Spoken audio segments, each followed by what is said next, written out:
L'honorable député de Drummond.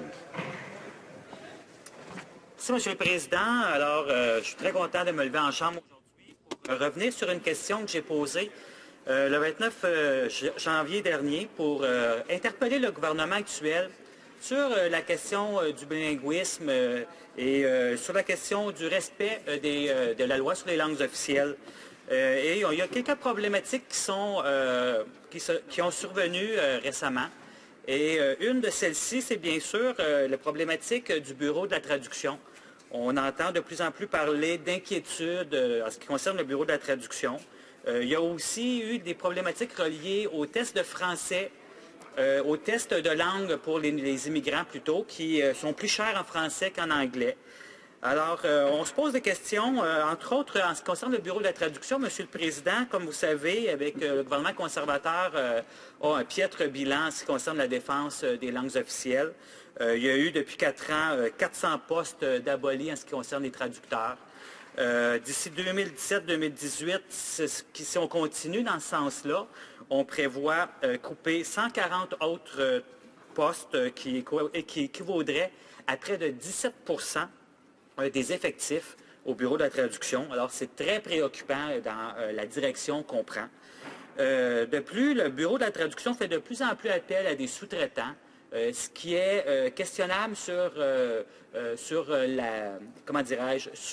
l'efficacité et sur aussi la qualité, éventuellement, des textes traduits. Alors, aussi, le gouvernement libéral, malheureusement, n'a pas mentionné son intention de modifier les plans et priorités de 2015-2016 du bureau de traduction. Donc ça, c'est d'ailleurs une de mes questions à mon honorable collègue. Au secrétaire parlementaire, est-ce qu'il compte modifier les plans et priorités 2015-2016 du bureau de la traduction? Parce que ce qu'on voit, c'est des coupures, malheureusement, année après année, alors qu'on a besoin d'un bureau de la traduction fort pour maintenir et respecter la loi sur les langues officielles. Je pose cette question-là, bien sûr, à mon honorable collègue. Ceci dit, il y a aussi des questions qui ont été soulevées récemment concernant le nouvel outil de traduction automatique qui sera implanté sur tous les ordinateurs à partir du 1er avril prochain, si ma mémoire est bonne. Donc, ça a soulevé beaucoup de questions, non seulement à l'intérieur même du bureau de la traduction, de la part du syndicat et de la part des employés, mais aussi de la part de différents intervenants qui œuvrent dans la protection des langues officielles. Entre autres, il y a Linda Cardinal, qui est spécialiste des langues minoritaires au sein du département des études politiques de l'Université d'Ottawa. Comme vous savez, on a un très bon département à l'Université d'Ottawa qui font des recherches depuis de longues dates sur ces questions des langues officielles. Et ce qu'elle mentionne par rapport à l'outil de traduction qui serait implanté sur tous les ordinateurs, ce type de traduction, à mon sens, je la cite bien sûr, ce type de traduction, à mon sens, ne traduit pas l'esprit de la loi sur les langues officielles, qui est de favoriser l'égalité du français et de l'anglais au Canada. Plus tard, elle rajoute, toutefois, la présente technologie vise à remplacer des humains. Elle ne me paraît pas un service de rapprochement entre les deux communautés linguistiques.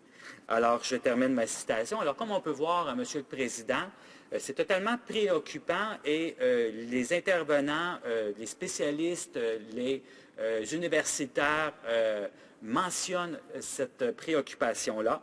Et c'est pourquoi je me lève encore une fois en chambre pour demander au secrétaire parlementaire qu'est-ce qu'il compte faire pour s'assurer que les langues officielles soient respectées, que le français continue d'être protégé partout à travers le Canada. Et c'est pour ça que j'attends des réponses de la part de mon collègue. Merci, M. le Président. Secrétaire parlementaire de la ministre du Patrimoine canadien. Merci, Monsieur le Président, et je remercie mon honorable collègue pour sa question. Et je note en Chambre notre rencontre très fructueuse ce matin sur plusieurs des questions qui ont été soulevées ici dans la Chambre aujourd'hui. Monsieur le Président, En tant que franco-albertain, il faut noter que je suis très fier de le patrimoine canadien et de la francophonie canadienne. Les langues officielles sont une richesse et un héritage dont les Canadiens sont fiers et notre gouvernement entend renforcer l'importance de nos deux langues officielles. Le Canada profite grandement de sa diversité et notamment de sa grande cohésion sociale. Our government believes in the... Notre gouvernement croit qu'il faut utiliser et faire la promotion des langues officielles au sein de la société canadienne. Il faut encourager les minorités de langue. C'est important pour moi.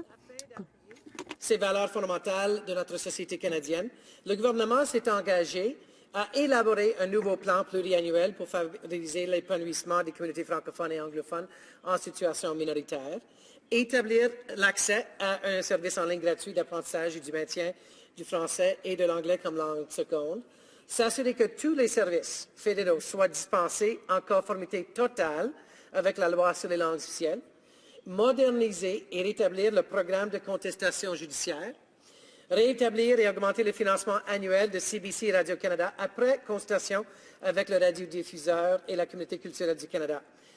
Mr. Speaker, Monsieur le Président, honorables députés, et vous-même, vous pouvez compter sur l'engagement total de tous les députés de notre gouvernement et surtout la ministre des Travaux publics et approvisionnement.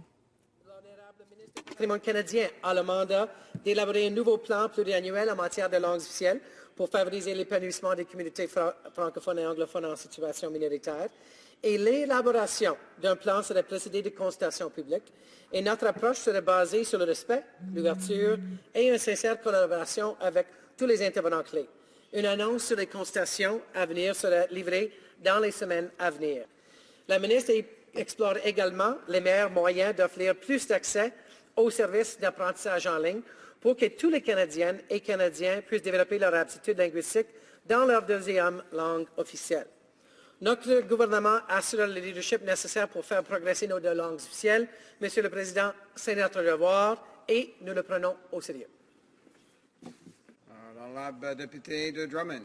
Merci, Monsieur le Président. Et effectivement, j'ai apprécié la rencontre qu'on a eue ce matin. C'était très fructueux. C'est une bonne approche d'ouverture. C'est important de travailler en collégialité pour faire avancer les droits des minorités qui vivent dans des situations, des minorités de langue officielle. Donc, effectivement, je vais continuer à travailler en ce sens. Par contre, ça demeure très problématique, la situation du Bureau de la traduction. Et je comprends qu'il y a des plans d'action à moyen terme, mais je pense qu'à court terme, il faut réfléchir sur ce qui se passe au Bureau de la traduction. Et on a besoin d'y avoir des réponses très claires et rapidement. Et je vais citer, j'ai reçu un courriel d'un fonctionnaire qui m'a écrit et qui mentionnait que le bureau a été créé pour servir les fonctionnaires. Il n'est pas là pour entrer en concurrence avec des cabinets de traduction privés. Depuis 1995, les ministères peuvent faire traduire les textes n'importe où. Ils font souvent affaire avec des boîtes privées qui demandent moins cher. Nos traductions sont généralement plus précises et de meilleure qualité. Évidemment, ça coûte plus cher. Nous sommes les experts, mais beaucoup de ministères s'en fichent et vont au moins cher. Alors ça, c'est un employé du Bureau de la traduction qui m'a envoyé ce courriel pour mentionner qu'il y a un besoin urgent d'intervenir. Donc, c'est pour ça que je demanderai à mon honorable collègue s'il compte agir rapidement dans le domaine spécifique du Bureau de la traduction. Merci, Monsieur le Président. L'honorable secrétaire parlementaire. Merci, Monsieur le Président. Et je mets en note que j'accepte l'invitation de collaborer et c'est au cœur de notre mandat comme gouvernement de collaborer avec nos collègues de tous les partis. Et en ce qui concerne le bureau de traduction, c'est important que nous travaillions avec tous les ministères pour s'assurer une bonne qualité de traduction, mais aussi que le service soit efficace au point de vue fiscal. Donc, nous avons la responsabilité de favoriser l'accès qu'ont les Canadiennes en situation linguistique minoritaire à des services et à les activités dans leur langue. And our government is committed. Notre gouvernement est résolu à mettre en place un nouveau style de leadership avec une collaboration ouverte avec des députés de part et d'autre des chambres, des comités parlementaires et la fonction publique. Canadiens et Canadiennes, la société civile et tous les partis intéressés. Nous sommes fiers de ces engagements. Ils sont au cœur du type de gouvernement que nous voulons et nous sommes déterminés à les mettre en vigueur tout en respectant les droits pour les personnes en situation minoritaire et en respectant nos droits en ce qui concerne les langues officielles. Merci, Monsieur le Président.